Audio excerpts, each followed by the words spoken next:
Hey guys, it's Nori, and I've decided that with the influx of people who don't like to read, I'm going to start doing reviews for books. New releases, older releases, talk a little bit about them. Hopefully you guys will be interested in some of them. Anyway, I'm going to start first with one of my all-time favorites. It's Memoirs of a Geisha. This is the original cover release by Arthur Golden. It was national bestseller. It was on the New York Times bestselling list.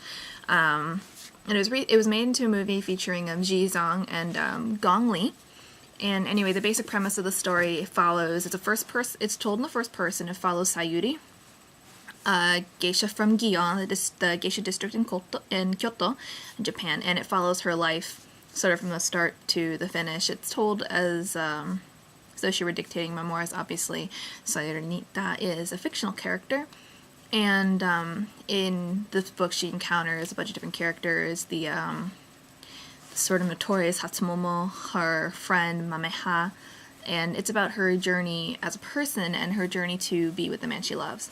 And I don't want to give too much away about the story, just because, I want you to actually read this book.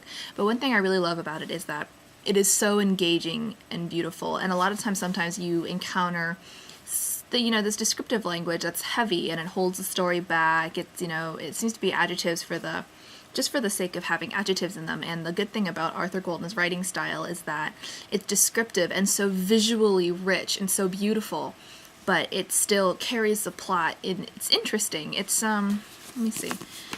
The book itself is only about 430 pages, which it sounds like a lot, but honestly, it's really not that big. The print is it's about average size. I wouldn't say that it's small or anything, but it doesn't really take you that long. And like I said about the description, it sort of propels you forward, and you want to read the book. You really want to finish it.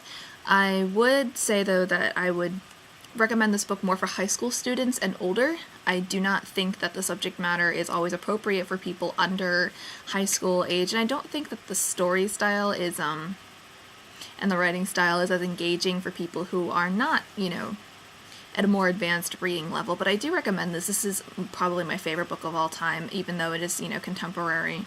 And I know a lot of people generally tend to have, more classic literature as their favorites. But again, it is a visually rich book, and it has these quirky little traits to it that really help the characters solidify in your mind. There's never a point where you think, wow, that's a lot of characters, I'm going to get confused.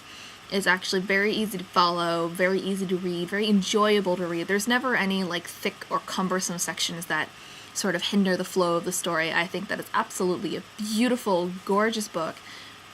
Highly recommended, though, like I said, high school. So I'm going to rate this book as an A+, and I'm going to recommend it for people ages 16 and up. Once again, Memoirs of a Geisha.